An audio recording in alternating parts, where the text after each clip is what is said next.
Good morning, dear students. So last time we have completed with the polysaccharides also, and we have started with the nucleic acids. Just I have mentioned the types of the nucleic acids. So today we are going to have details about nucleic acids, that is DNA and RNA. Okay. So first of all, going to discuss about DNA.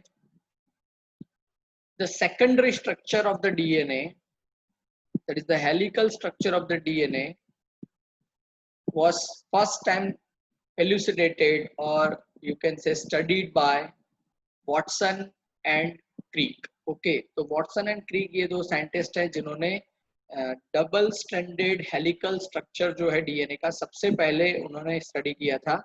Okay, और उन्हीं के नाम से Watson and creek double helical model, इस नाम से DNA के structure को स्टडी किया जाता है.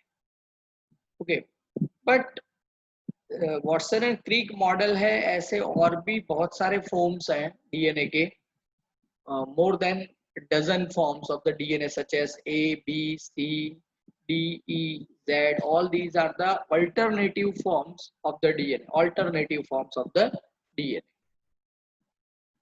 DNA consists of two polynucleotide strands arranged anti-parallelly as a double helix. Now you can see DNA के पास एक तो दो स्ट्रैंड है. पहले इसको एक सिंपलीफाइड वर्जन को हम देखेंगे. You can see the cursor over here. Okay, ये देखिए एसपी लिखा है, that is sugar phosphate. Sugar phosphate. तो डीएनए का जो बैकबोन है, इसको आप बोलेंगे बैकबोन. ये बैकबोन कौन बनाता है, ये नीट क्वेश्चन बहुत बार पूछा जाता है. That is sugar phosphate backbone, ऐसे ही बोला जाता है इसको. और आप देख सकते हैं इसी लेडर का अपोजिट बैकबोन. ओके, उसके पास भी यही है, शुगर फॉस्फेट. ये पूरा लेडर जैसा एक स्ट्रक्चर बन रहा है, यू कैन सी दैट. अब आप उसमें देखिए, ये पॉलीन्यूक्लियोटाइड्स है, मतलब it is a chain of the nucleotide. Okay, ये एक स्ट्रैंड पूरा और एक ये दूसरा स्ट्रैंड. ओके, सो दो स्ट्रैंड्स हैं और दोनों एक दूसरे के एंटी पैरेलल है. मैंने लास्ट टाइम आपको बताया था कि जो डीएनए का स्ट्रैंड होता है उसमें पोलैरिटी है, मतलब एक एंड है जिसको बोला जाता है 5 प्राइम एंड, और दूसरा एंड है उसके ऑपोजिट का, उसको बोला जाता है 3 प्राइम एंड. और उसका लिखने का पैटर्न भी है, that is 5 prime to the 3 prime, ऐसे लिखते हैं.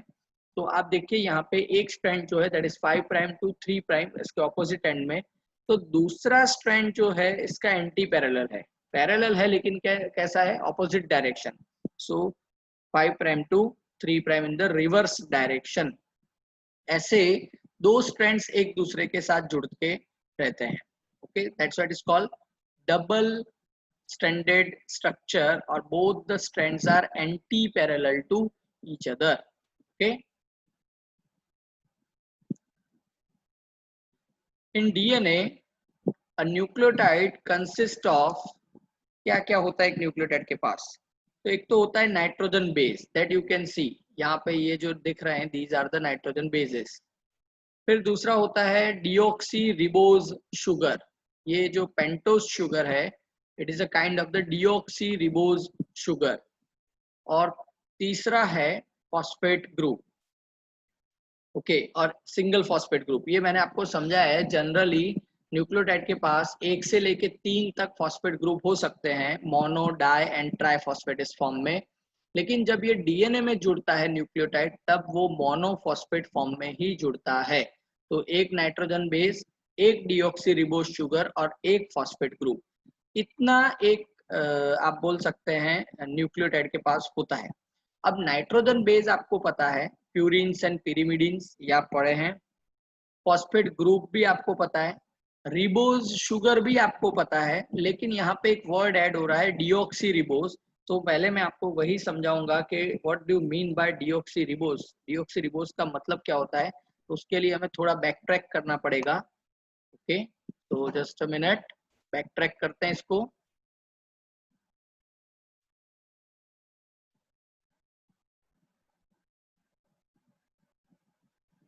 फाइन. तो ये जो नाइट्रोजन बेस है,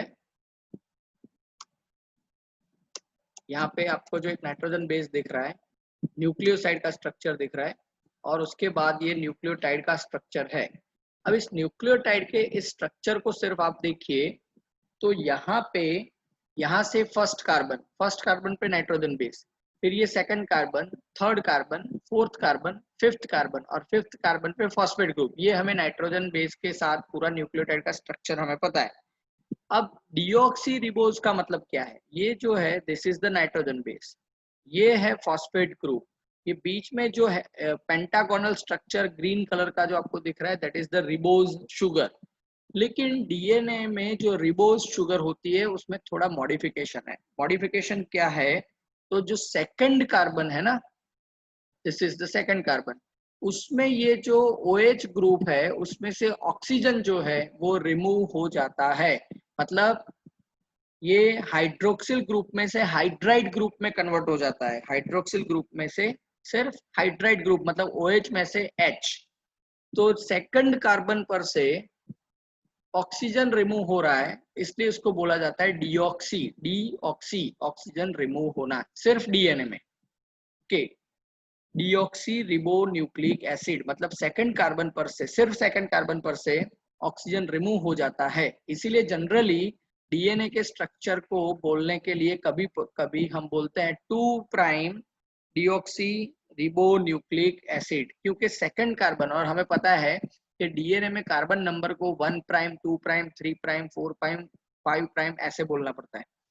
तो यू कैन सी यहाँ पे जो है that is second carbon, that is 2 prime carbon. तो 2 प्राइम कार्बन पर से ये ऑक्सीजन रिमूव हो जाता है, इसलिए इसको बोला जाता है 2 prime deoxy ribo nucleic acid. RNA में ऐसा नहीं होता है। आरएनए जो है ओके उसमें ये नॉर्मल रिबो शुगर है, इसलिए उसको बोला जाता है रिबो न्यूक्लिक एसिड। सिर्फ डीएनए में ऑक्सीजन रिमूव होता है। तो ये एग्जाम में इंपॉर्टेंट एमसीक्यू बन सकता है आपके लिए। So going back again to the our continuous topic, okay, तो ये मुझे आपको समझाना था अभी, that's why।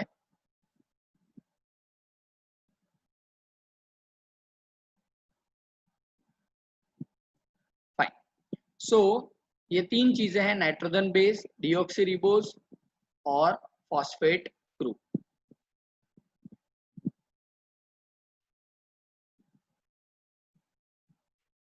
Backbone, that is the strands of the DNA, is formed by sugar phosphate sugar chain, alternate sugar phosphate ऐसे आता जाएगा। ओके तो ये पूरा बैकबोन बनाता है। Steps of this ladder are formed by nitrogen bases. आप देख सकते हैं तीन चीजें हैं, शुगर, फॉस्फेट और नाइट्रोजन बेस। अब देखिए शुगर और फॉस्फेट मिलके तो बैकबोन बनाते हैं, तो नाइट्रोजन बेस कहाँ पे है? They are in the centre, they are forming the steps. Okay, ये दोनों एंटी पैरेलल स्ट्रैंड्स जो हैं, बैकबोन्स जो हैं, उनके जो नाइट्रोजन बेसिस है एक दूसरे के साथ बॉन्ड बना के, जुड़ के एक दूसरे के साथ स्टेप्स बना रहे हैं। ओके, नाइट्रोजन बेसिस इंक्लूड, अब डीएनए में जनरली नाइट्रोजन बेसिस कितने तरह के हैं? तो generally there are purine and pyrimidine, ये दो क्लासेस हमें पता है। प्यूरिन में दो मेंबर है, एडेनिन और ग्वानिन। पिरिमिडिन जो है या जिसको पैरामिडिन हम बोलते हैं, उसमें है तीन मेंबर जनरली है, that is cytosine, thymine and uracil. लेकिन डीएनए में सिर्फ चार ही प्रेजेंट है, एक एब्सेंट है। सी, दो प्यूरिन और दो पिरिमिडिन, ऐसे चार नाइट्रोजन बेस डीएनए में हो सकते हैं। ये भी इंपॉर्टेंट एमसीक्यू है कि डीएनए में कौन सा नाइट्रोजन बेस एब्सेंट होता है। तो adenine is present, guanine is present, thymine is present and cytosine is present. Uracil जो एक पिरामिडिन ग्रुप का नाइट्रोजन बेस है, वो यहाँ पे एब्सेंट रहने वाला है, यूरेसिल। ओके,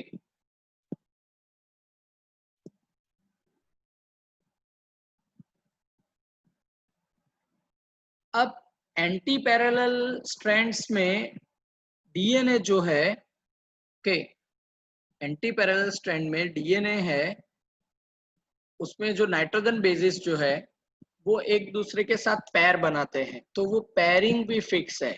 ओके, ऐसा रैंडम पैरिंग नहीं है। पेयरिंग कैसे है, तो adenine pairs with thymine, that is A pair with thymine by 2 hydrogen bonds. See यहाँ पे आपको हमेशा याद रखना है 2 hydrogen bonds.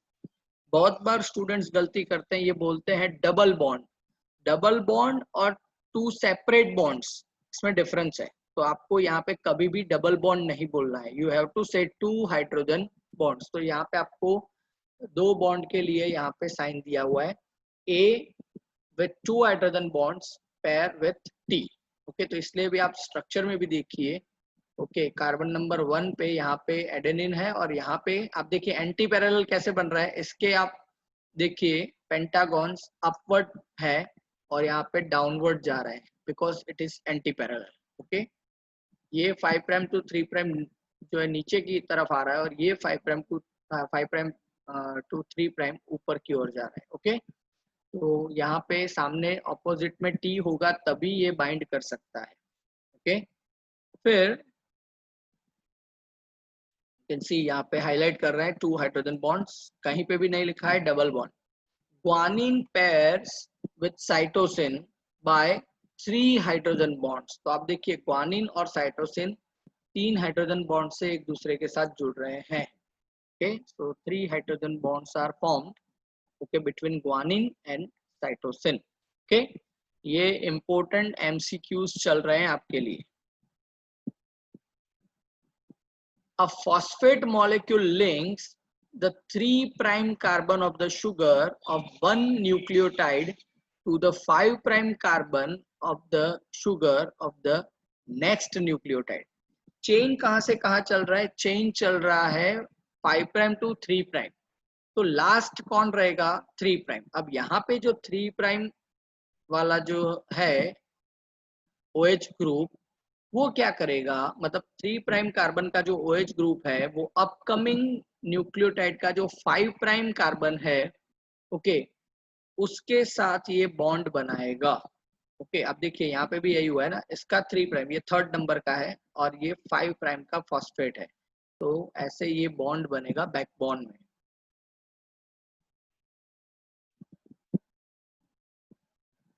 Bond between phosphate group, that is PO4 3 minus of the 5th carbon, that is 5 prime carbon, and the OH group of the sugar, OH group of the sugar 3rd carbon 3 prime carbon of the sugar is an ester bond। okay, is an ester bond। okay, मतलब ये वाला जो bond बन रहा है ना, this bond it is ester bond. Okay, ये phosphate group है, यहाँ पे OH है, ये इनके बीच में जो बॉन्ड बन रहा है that is ester bond. Okay, देखिए यहाँ पे आपको हाईलाइट करके दिखा रहा है एस्टर बॉन्ड। ओके, बहुत अच्छे से आपको इंटरेक्टिव वे में ये प्रेजेंटेशन बनाया है। as there is one such ester bond on either side, it is called phosphodiester bond। okay, ये भी एस्टर बॉन्ड है, ये बीच में फॉस्फेट ग्रुप है, यहाँ पे भी एस्टर बॉन्ड है और यहाँ पे भी एस्टर बॉन्ड है, तो फॉस्फोडाइएस्टर बॉन्ड। तो ये भी इम्पोर्टेंट एमसीक्यू है कि 3 प्राइम OH और 5 प्राइम फॉस्फेट के बीच में कौन सा बॉन्ड बनता है, या backbone of the DNA is made up of which bond और it comprises of which bond. तो it is comprising phosphodiester bond. Okay, it comprises phosphodiester bond. The bond between sugar and nitrogen base is called N-glycosidic bond। Okay, sugar and nitrogen, ये जो है first carbon पे carbon number C1 prime, okay, 1 prime number का जो carbon है वो, और nitrogen base जो है उसके बीच में जो बॉन्ड बनता है, ओके, उसको बोला जाता है एन ग्लाइकोसिडिक बॉन्ड। क्या बोला जाता है, N glycosidic bond. Okay, N that is for nitrogen and glycosidic, तो शुगर जहां पे बॉन्ड बनाता है वो ग्लाइकोसिडिक बॉन्ड बनता है। Okay, so N glycosidic bond. Now majorly हम स्टडी करते हैं B form of the DNA। क्यों, तो हमारे सेल में मोस्ट एबुंडेंट डीएनए जो है that is B form of the DNA, और वॉटसन एंड क्रिक ने भी जो स्टडी किया था वो फॉर्म भी बी फॉर्म ऑफ डीएनए ही था। तो ये अभी तक जो आपने पढ़ा वो फॉर्म चाहे कोई भी हो डीएनए का, लेकिन उसमें ये पैरामीटर्स तो फिक्स रहने वाले। अभी तक जो पढ़ा वो बी फॉर्म ऑफ डीएनए में कुछ स्पेशलिटी क्या होगी, तो one full turn has 10 steps, या आप बोल सकते हैं 10 बेस पेयर्स। अब बेस पेयर्स कैसे बोलेंगे आप, तो ये एक नाइट्रोजन बेस है और यहाँ पे भी एक नाइट्रोजन बेस है, ये पूरा मिलके बनाता है वन बेस पेयर। पेयर में हो रहा है ना यहाँ पे, तो यहाँ पे भी वन बेस पेयर, बिकॉज दो स्ट्रैंड्स हैं इसलिए। तो कंप्लीट टर्न किसको बोलेंगे, तो कंप्लीट टर्न बोलेंगे इसको, जो यहाँ पे आप डैश लाइन पे कर्सर में मूव कर रहा हूँ उसको आप ऑब्जर्व करिए। Okay, it is called complete turn, यहाँ से लेके यहाँ तक का पूरा है, that is complete turn. Okay, इसको एक कंप्लीट टर्न बोला जाएगा। And one complete turn comprises 10 base pair. Okay, one complete turn comprises 10 base pairs. Okay, मतलब ऐसे कितने बेस पेयर्स आपको देखने मिलेंगे, 10, 1 2 3 ऐसे करके 10 बेस पेयर आपको देखने मिलेंगे। Length of one full turn is 34 angstrom, मतलब देखिए यहाँ से लेके यहाँ तक का पूरा जो लेंथ है दैट इज 34 एंगस्ट्रॉम। और अगर आप इसको नैनोमीटर में बोल रहे हैं जैसे डायग्राम में बताया, तो 3.4 नैनोमीटर आपको कन्वर्ट करना पड़ेगा। अब 10 बेस पेयर्स हैं in a complete turn. Okay, and the complete turn is comprising 34 angstrom. तो फिर what is the distance between two successive base pairs? Okay, बात समझ रहे हैं आप? 10 base pair is a complete turn, and one complete turn is equal to 34 angstrom. One complete turn is equal to, or it is comprising 34 angstrom. तो फिर दो successive base pair के बीच में कितना डिस्टेंस होगा, सपोज इसके और इसके बीच में, तो यू कैन सी यहाँ पे आपको हाईलाइट करके दिया है। Okay, it is 3.4 angstrom.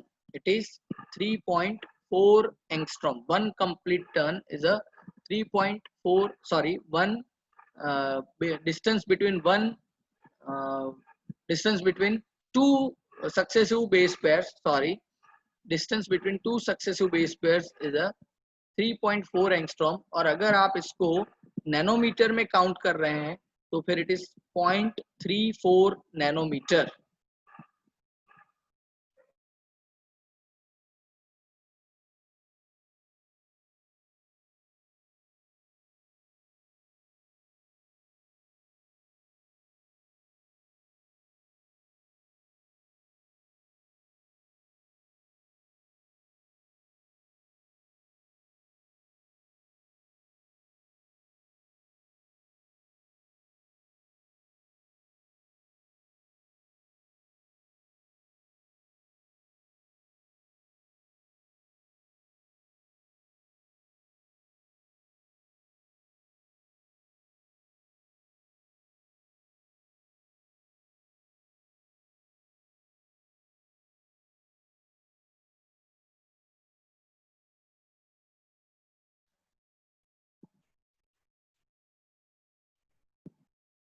Okay, so these are some parameters you have to remember for a lifetime. At each step, the strand turns around 36 degree. Okay, अब कुल मिला के कितने हैं, 10 बेस पेयर्स। हर एक स्टेप के लिए ये जो टर्न बन रहा है दैट इज 36 डिग्री, मतलब 36 डिग्री का टर्न बन रहा है। 10 बेस पेयर के लिए ये बनेगा 360 डिग्री, मतलब एक कंप्लीट सर्कल जैसे वो खत्म कर रहा है 360 डिग्री का। ओके, तो each step of the strand और each base pair of the strand turns 36 degree, और इसीलिए ये पूरा स्पाइरल फॉर्म बन रहा है, पूरा हेलिकल फॉर्म बन रहा है। So this is all about DNA.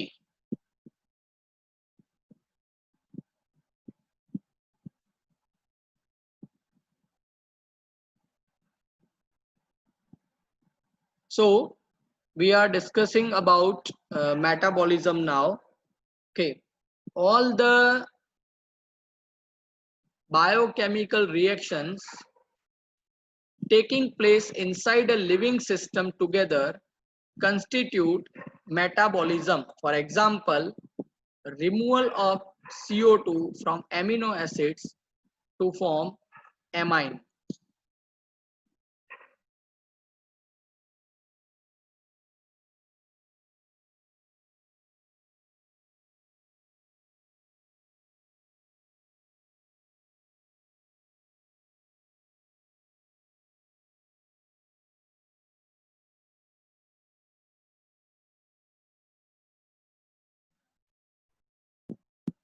So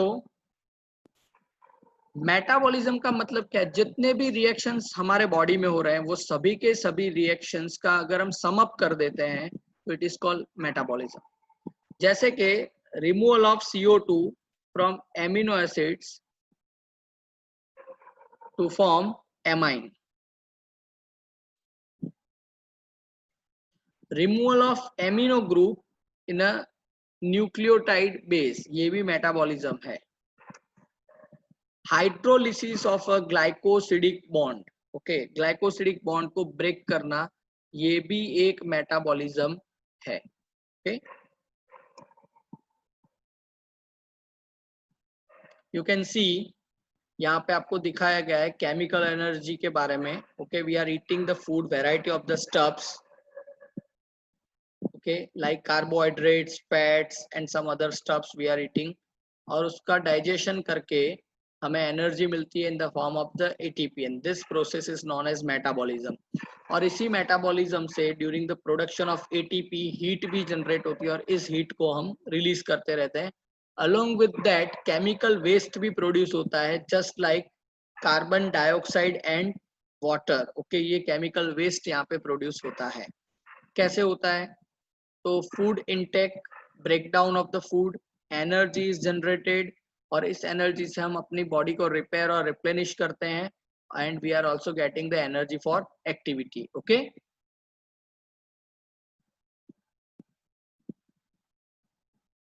the intermediate products of the metabolism or metabolic reactions are called metabolites, intermediate products। Okay, intermediate products का मतलब क्या है? आपने एक मॉलिक्यूल ईट अप किया है in the form of your food, और ये जो मॉलिक्यूल है, ये मॉलिक्यूल जब कंप्लीटली बर्न हो जाता है, मतलब मेटाबोलाइज हो जाता है, उस पूरी प्रोसेस में कुछ इंटरमीडिएट्स प्रोड्यूस होते हैं। जैसे ग्लूकोज का मेटाबॉलिज्म होता है तो उसमें से अल्टीमेटली CO2 और वाटर बनता है। Okay, waste product. तो आप देखिए यहाँ पे ये वन स्टेप प्रोसेस नहीं है, CO2 और वाटर बनने से पहले कितने सारे और मॉलिक्यूल बन रहे हैं। These are called metabolite, intermediates, metabolites.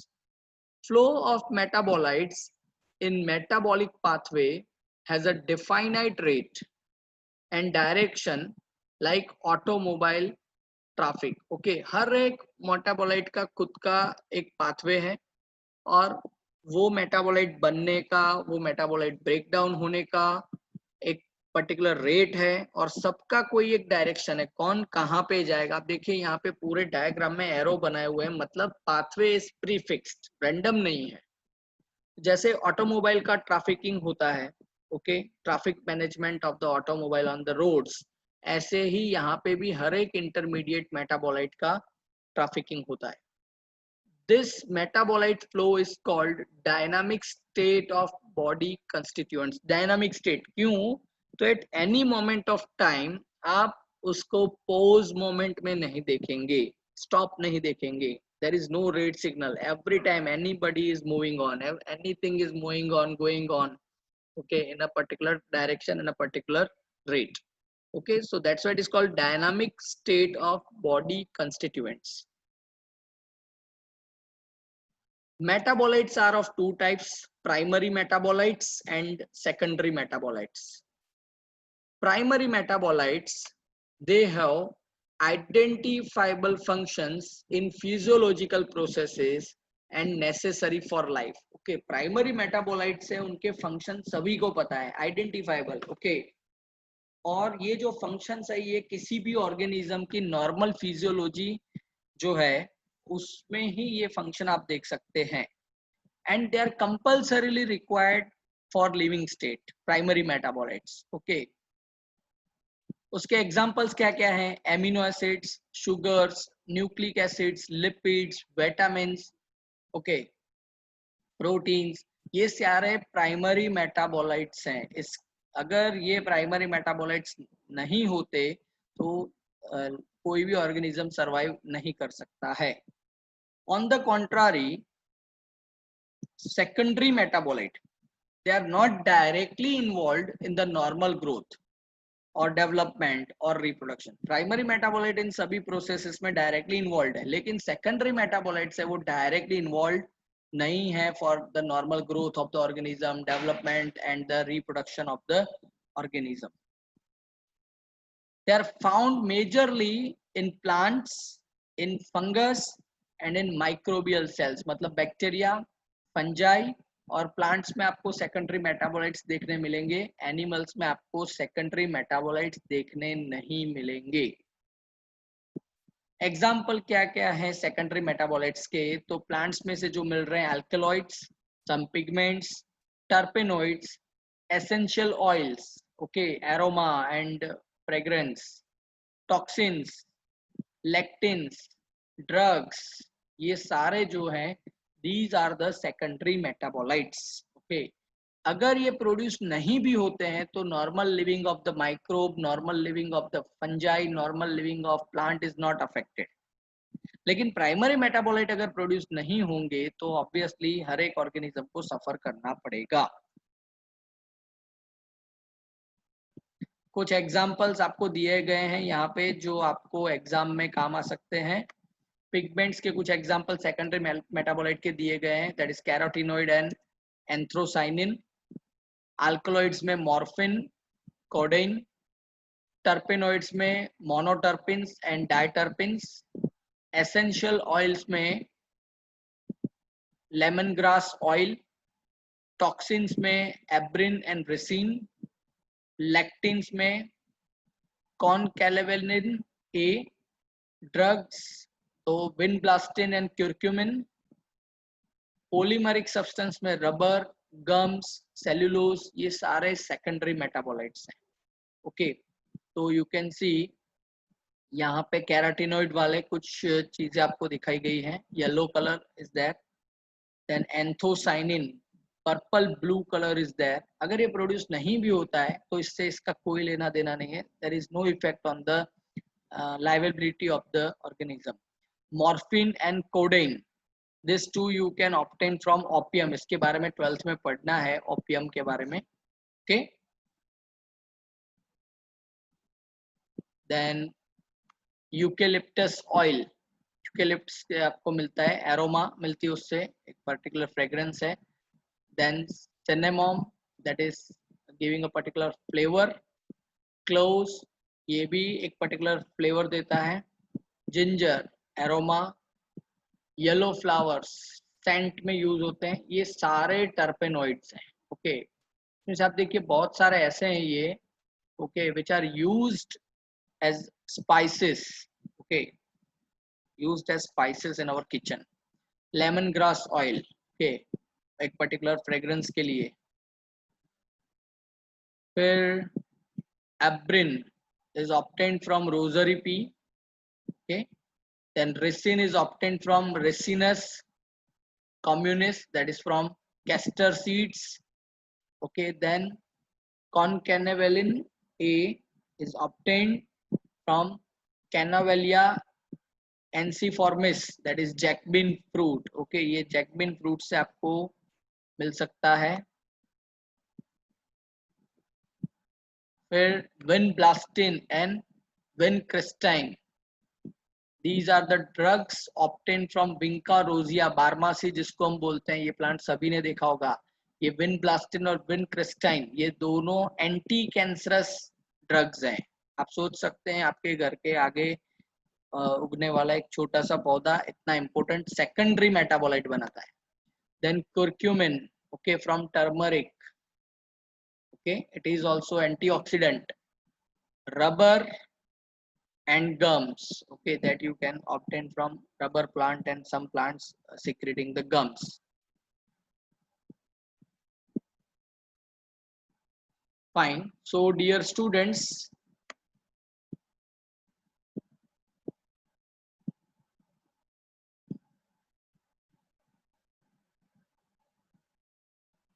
for today we are ending our session over here. Okay, and from the next lecture we will be studying about metabolic pathways, and we will enter into one of the important topic of this chapter, that is enzyme. Okay, so आज के लिए ही इतना ही। और आप इस lecture को अच्छे से पढ़िए, समझने का ट्राई करिए। ओके, आज का लेक्चर कंपैरेटिवली जो फोकस था ज़्यादा, that is on the structure of the DNA. और ये जो डीएनए का पूरा स्ट्रक्चर है, इससे इसमें से 110% एमसीक्यू क्वेश्चन पूछे जाते हैं। Okay, so focus on that. Till then, have a nice day.